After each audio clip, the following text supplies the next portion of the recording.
May ambulance mga ka-farmers padulong sa ato ang barangay. Na. Then ang atong bossing nasuko na siya kay ang ato ang cyclone gipamutol sa mga buotan nga tao. Kabalo gid silang gikoral na pero ila yung gibangagan no.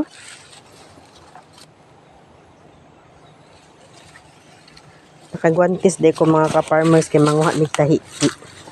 Nalak na tong kuandong. Okay. Agoy ginoo ko. Agoy. Agoy. Kalisod ba eh. Sungsuong ning atong tuhod eh. So mag-try me og pang-harvest og tahiti mga ka-farmers na uban-uban ko sa kumbusing Pakyaw din namo ni mga ka-farmers na mapyaw din tahiti. Nauyap na itong dagway eh.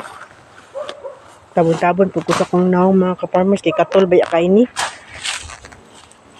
Gunit-gunit ko ano. Hindi man ko kabalo anak mga ka-farmers ba. Gunit na ko ading tahiti karon.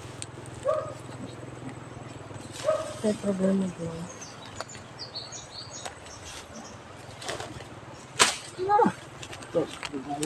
Ano ni amang na-harvest mga ka-farmers? Tahiti. Daghan kay sa isa ka punuan daghan kay kag makuha. So na dito si bossing. Ni ako po diri sa pikas. Dali lang man day siya mga ka-farmers makakuha ra di kag idea. Dugay nimo ang trabaho. Naawa mga ka-farmers. So dili man kay siya init kay naaman sa silalam sa gumahan. So mao din siya mga ka-farmers. Finish yan. Birahon lang nimo ni mga dahon mga ka-farmers. Nagwantis ko kay pasi masamad ako kamotod. Birahon lang gid mo na siya hangtod sa nanagid siya kuan kana maputol lang siya iyaha. Imo gid siyang panitan. Na mga ka-farmers. First time na ako ni ba.